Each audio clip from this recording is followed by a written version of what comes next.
Let's get ready to rumble!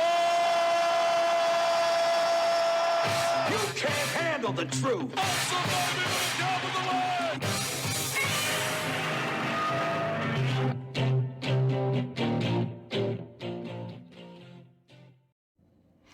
You know, some of you do realize that I actually am a real pastor. Yes, I pastor a church. Yes, I have a degree in theology. Yes, I actually do preach.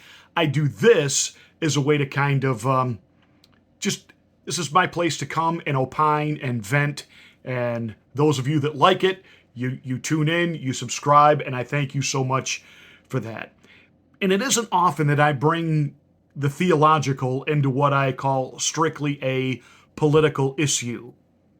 But there is such an incredible comparison to a biblical principle that I just absolutely have to do it tonight. The Bible says that you will reap what you sow. The Bible warns us to be very careful about judging, that by the same measure you judge, you will also then be judged. Joe Biden was very quick to come down very hard on Donald Trump, literally the entire 4 years that he was in office. He was one of those VPs that just didn't go away quietly and fade off into the private life. No, nay. Joe Biden was right out there because he knew he was going to challenge Donald Trump in 2020. So he was constantly, sounding the alarm about Donald Trump. And of course, he was obviously concerned that Donald Trump was getting a little bit too much information about what Joe and son Hunter were up to in Ukraine. So he had to do everything that he could to try to deflect and literally destroy, if he could, the credibility of Donald Trump. And of course, he knew all about Russiagate being a hoax right from jump.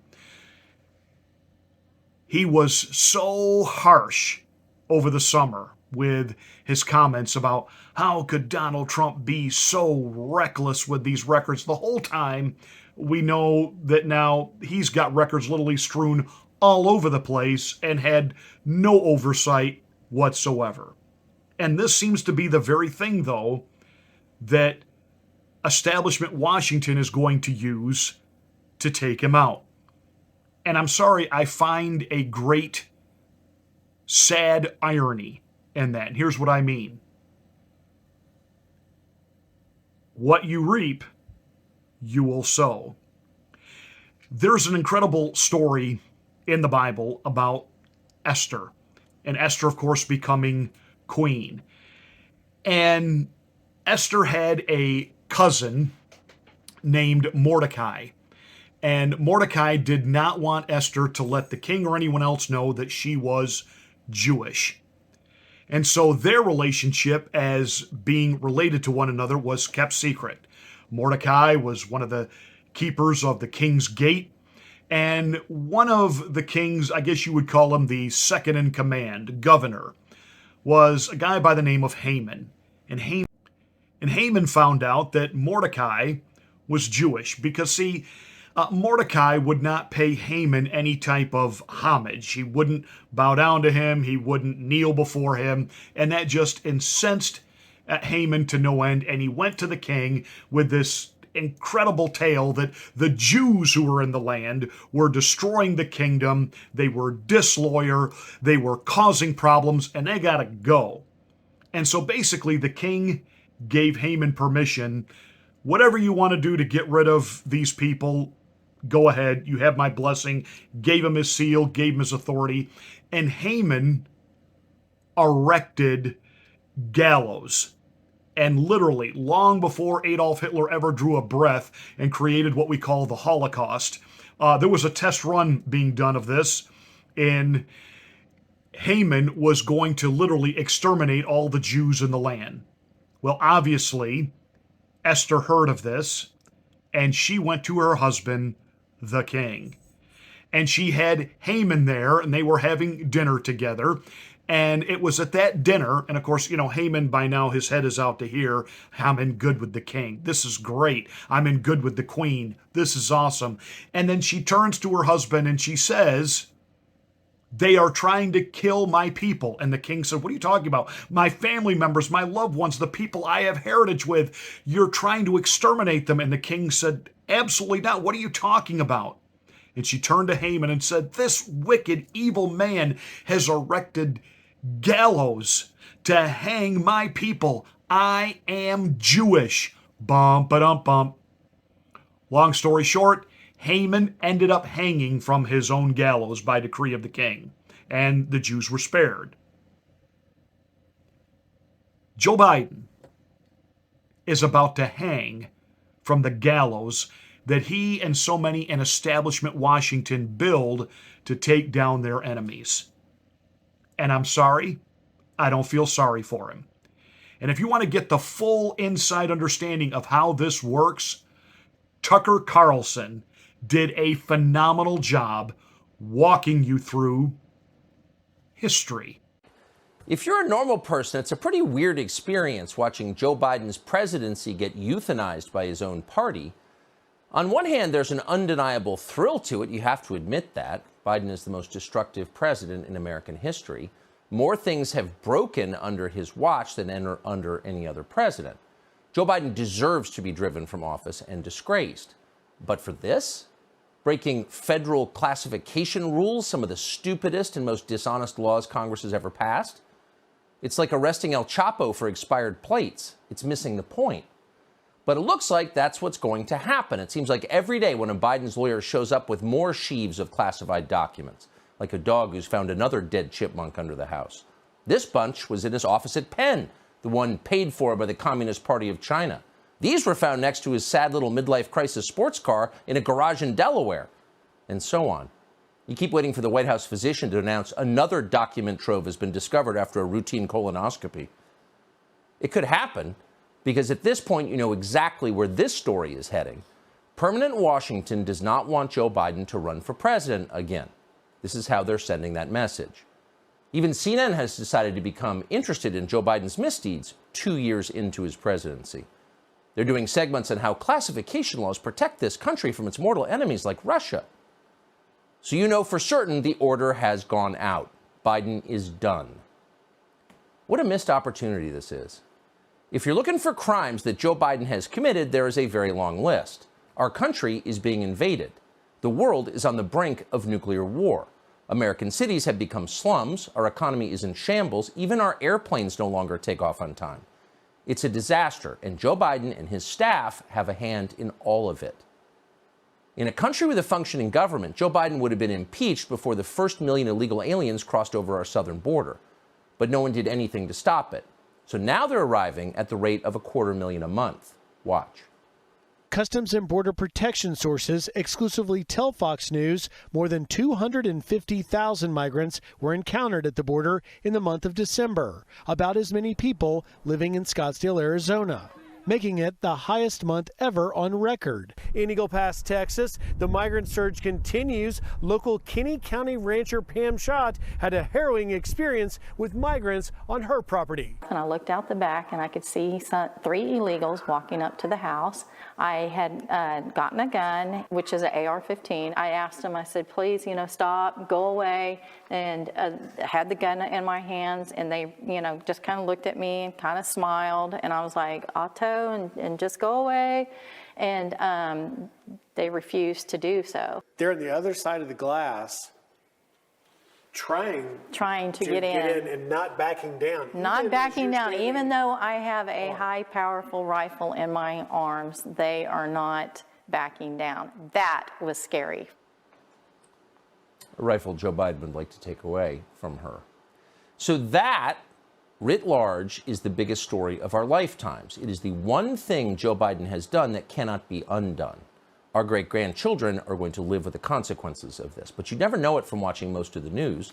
There's an effective media blackout on Joe Biden's immigration policies and on their downstream effects on America.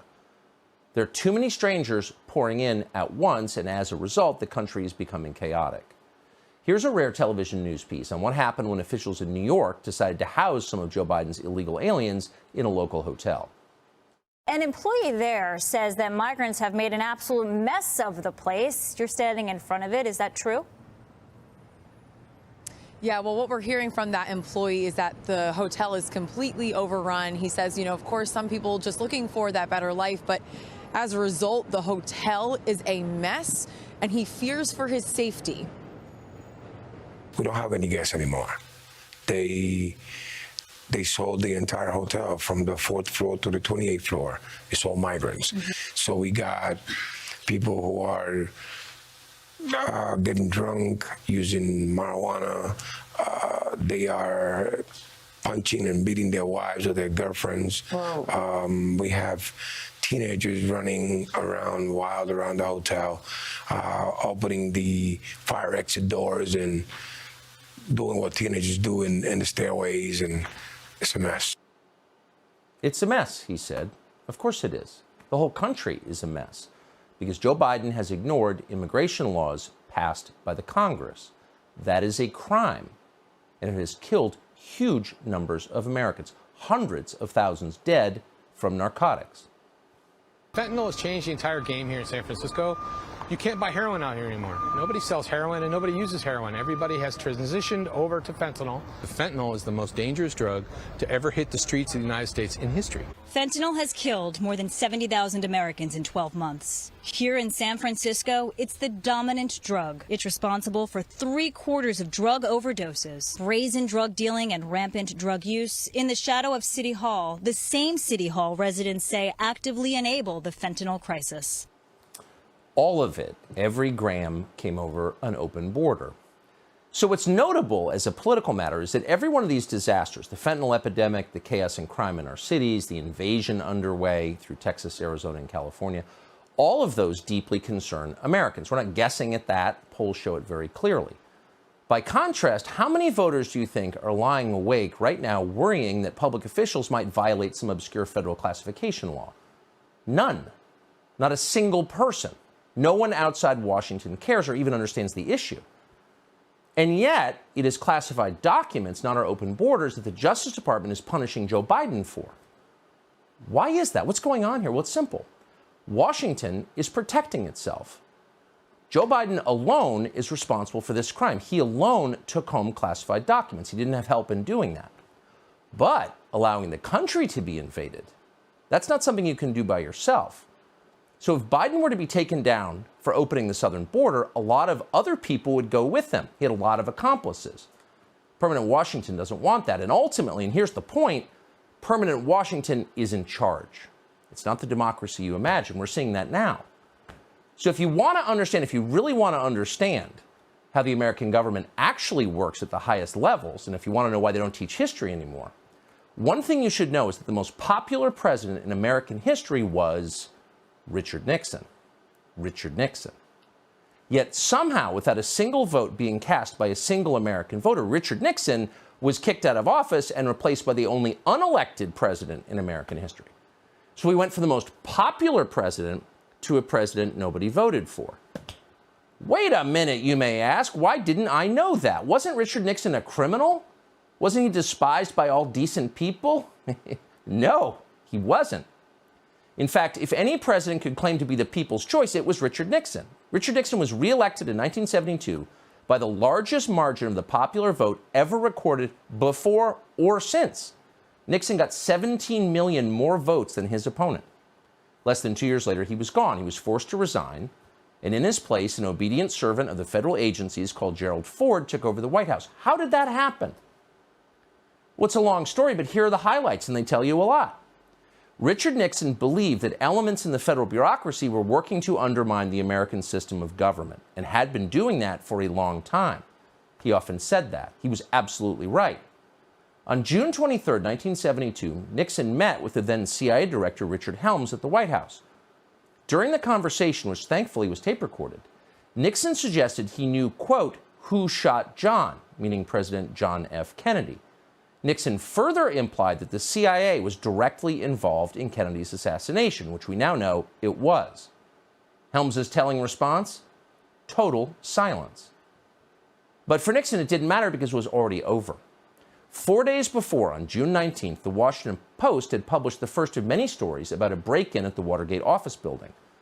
Unbeknownst to Nixon and unreported by the Washington Post, 4 of the 5 burglars worked for the CIA. The first of many dishonest Watergate stories was written by a 29-year-old Metro reporter called Bob Woodward. Who exactly was Bob Woodward? Well, he wasn't a journalist. Bob Woodward had no background whatsoever in the news business.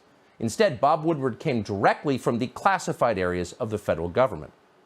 Shortly before Watergate, Woodward was a naval officer at the Pentagon. He had a top-secret clearance. He worked regularly with the intel agencies. At times, Woodward was even detailed to the Nixon White House, where he interacted with Richard Nixon's top aides. Soon after leaving the Navy, for reasons that have never been clear, Woodward was hired by the most powerful news outlet in Washington and assigned the biggest story in the country. And just to make it crystal clear what was actually happening, Woodward's main source for his Watergate series was the deputy director of the FBI, Mark Felt. And Mark Felt ran, and we're not making this up, the FBI's COINTELPRO program, which was designed to secretly discredit political actors the federal agencies wanted to destroy, people like Richard Nixon. And at the same time, those same agencies were also working to take down Nixon's elected vice president, Spiro Agnew. In the fall of 1973, Agnew was indicted for tax evasion and forced to resign. His replacement was a colorless congressman from Grand Rapids called Gerald Ford. What was Ford's qualification for the job? Well, he had served on the Warren Commission, which absolved the CIA of responsibility for President Kennedy's murder. Nixon was strong-armed into accepting Gerald Ford by Democrats in Congress. Quote, "We gave Nixon no choice but Ford," Speaker of the House Carl Albert later boasted. 8 months later, Gerald Ford of the Warren Commission was the President of the United States. See how that works? So those are the facts, not speculation. All of that actually happened. None of it's secret. Most of it actually is on Wikipedia. But no mainstream news organization has ever told that story. It's so obvious, yet it's intentionally ignored. And as a result, permanent Washington remains in charge of our political system. Unelected lifers in the federal agencies make the biggest decisions in American government and crush anyone who tries to rein them in. And in the process, our democracy becomes a joke. Now, you may have noticed that the very first person in the Trump administration the agencies went after was General Michael Flynn. Why Flynn? Because Mike Flynn was a career Army intel officer who ran the Defense Intelligence Agency. In other words, Mike Flynn knew exactly how the system worked. And as a result, he was capable of fighting back. 4 days after Donald Trump's inauguration, the FBI lured Mike Flynn into a meeting without his lawyer, concocted a series of fake crimes, and forced him to resign. So that's how things actually work in Washington. Let's stop lying about it. Joe Biden, meanwhile, whooped like a hyena when the Justice Department destroyed Mike Flynn. So there is, we have to say, a certain perverse justice in watching something very similar happen to Joe Biden himself 6 years later. Joe Biden does not deserve our sympathy. He's being shafted, but don't weep for him. And yet the rest of us do deserve a better system, an actual democracy. When people nobody voted for run everything, you are not living in a free country.